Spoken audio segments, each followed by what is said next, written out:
Hello! Welcome back to the channel, guys. Today we are doing another video about A-levels, actually. We're doing a video about mistakes I made at my A-levels. Now, before we get into the video, again, the standard little run through what we do. Very happy that you guys are enjoying my videos, as evidenced by, the comments, the likes, the messaging going social media, so thank you very much for that. Can't really ask for much more from you guys. One thing I would ask from you guys is to just go hit the subscribe button down below.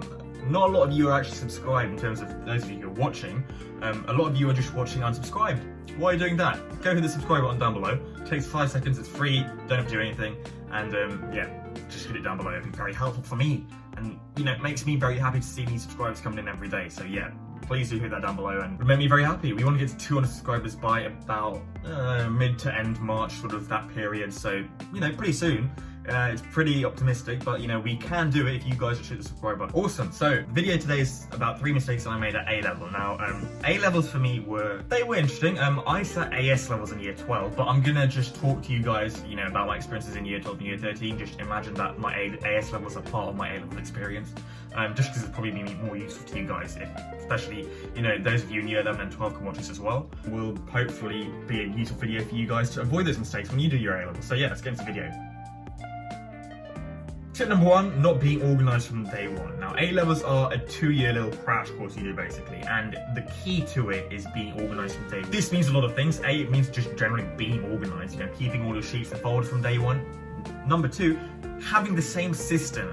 A-levels is not the time to go and experiment with different note-taking methods, different organisation methods. You need to have the same organisation method from day one. So that whatever it may be, so if you're a fan of flashcards, it means adapting that system for every subject from day one. Some people like to organise their notes, via folders, big folders, and they have a contents page and everything. Some people like to do it online. Some people like to do, Cornell taking system, which I don't really understand. I know what it is, but it doesn't work for me really.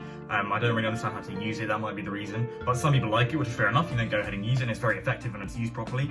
Some people like mind maps, which is what I like to do, mind maps. So however you're organising your notes, whether it's using a contents page, whether it's all online, get that organisation system ready during summer holidays, because it will, believe me when I say, it will help you so much in year 12 to just have this system ready. So you've got your contents page ready, your folder ready, you can just literally slide the notes in and write contents page number 1. Or if it's online, you've got your folder ready, you've got all your little folders of the different chapters ready, so you don't have to make this on year 12. You'll be busy from day 1, and in year 11 summer holidays you've got nothing to do. You've come off your GCSEs, you're free really, so spend some time just figuring out what organisation picture you want to do or folder system you want to do, because it's not even studying, it's just a little fun way. You can go online, explore different methods, explore what Cornell taking system is, explore what flashcards are, explore what mind maps are, explore what different things are, online note-taking versus paper note-taking. Try them out, see what works, see what doesn't work, and by the end of the summer holidays you should have the note-taking system ready to go. It doesn't need to take too long, take half an hour a day just to have a look online on your phone, and it can be quite fun, trying different note-taking methods, find the one that works for you, because it will be so satisfying. When you come to the start of year 12, you've got your note system ready, you're ready to go, you literally just have to put the documents in the places where they get, how it works. Because in year 12, they don't give you a sort of organisation system. They expect you to do it on your own. So if you plan some holidays, you'll be ready to go. So that's the first mistake I made, not having it ready to go on day 1. I ended up, sort of finding it towards the end of year 13, which is really late, but it worked for me towards the end, so at least I got it. But I recommend you doing this in year 11 summer holiday, so you're ready from day 1 in year 12. Yeah, that's it. Number 2, year 12, I didn't take the mocks seriously, I won't lie. Year 12, my mocks were horrifying. They were, I think I got in maths, I can't remember. In maths I got on, so let me just explain. In AS levels you don't have an A star, you've got A, B, C, D. So, think of an A as an A and A star, just a little bit higher. And B's a little bit more than B, and C's a little bit more than C. And it's all shifted up a little bit. Not too much, but up a little bit. So my chemistry mock was I can't remember now. I think it was my chemistry mock, I believe, was a B or a C. I can't remember. My biology mock was a C, and my maths was a B. Not great. Seeing as it was a few months before exams, I started panicking extremely badly, and I sort of lost the plot a little bit. Because that is not what you want to get before your exams. I don't care if people say it's just mocks, doesn't matter. It matters. It's basically a run through of your real exams, and it does matter. So, even if you don't prepare, even if you don't revise, you don't revise, doesn't matter. You'll be thinking that you got this in your mocks, and you won't be thinking, oh, I didn't revise. You'll just be thinking, I got a B and a C in my mocks. Oh my god, I've got results coming up, I've got exams coming up, oh my god. So if you prepare well for your mocks and you get good marks, you'll be a lot more relaxed, and you know, it's scientifically proven when you're relaxed, you perform a lot better in exams, you perform a lot better during your revision, and your learning is a lot more effective than when you're stressed. A lot of people say, you know, I learn better when I'm stressed. That just can't be true. You learn a lot better when you're relaxed. So prepare for your mocks. I learned my lesson in year 13. I went in, prepared a lot. You know, I revised so hard for my mocks. I think in Christmas holidays, I was doing at least 2 to 3 papers every day for my mock exams, and I came out of it with an A star, AA, and you know, my 2 A's. Maths A was actually, you know, like 2% off an A star, so I was delighted with that. I was so happy, I was relaxed, you know, I was chilled, my A-level revision was going great, and then the government came in and... But you know, oh well, I know that I would have done well in my A-levels anyway because my mocks were really great. And actually, you know, thankfully I did well in my mocks because it turned out the mocks were super important that year, obviously, for teacher assessed grades. So, you know, thank God for that. If I had done my year 12 mocks in year 13, I don't think I'd be sitting here. I wouldn't be sitting at Imperial. So, you know, thank God for that. So, big learning lesson. Take your mocks seriously, you know, take them like the real thing, because A, it makes you really relaxed if you do well, and it makes you super stressed if you do badly. So, be relaxed and do well. B, it can get you into the mindset and prepare you for your AS levels, A levels. You want to have kind of run through, you know, if you prepare for a marathon, you're not going to go straight into it. You want to really prepare for it and maybe do a practice marathon, you know, a few weeks or a month before. Same way, do a practice A levels and AS levels with your mocks. Your teachers, your school have given you this week off to do revision. They give you this haul on your own to sit at a real exam as if it was a real thing. So go take advantage of it, really run with it and properly prepare for it. And also see, your revision will be brilliant. You'll have revised for your exams a few months before, so you don't need to do any of this cramming. And, you know, for whatever you learn afterwards, you'll be on top of your work. So it's basically like a week or a few weeks revision before to catch up on anything you want to catch up on. So please, please, please use your mocks really effectively. Please don't waste them. They are super important, and please use your mocks.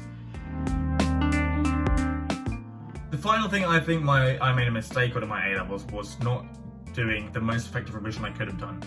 In that sense, I mean, I did active recall a lot. I switched to using questions and flashcards as opposed to writing static notes.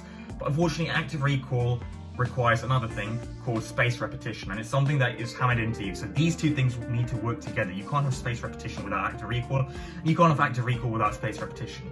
So I did the active recall bit, I just didn't do spaced repetition, and that's arguably the more harder one to do. And it means that you need to do a little bit of revision every day. Now in year 12 I certainly didn't do this. I was cramming for exams like in GCSEs, but in year 13 I started to switch to spaced repetition.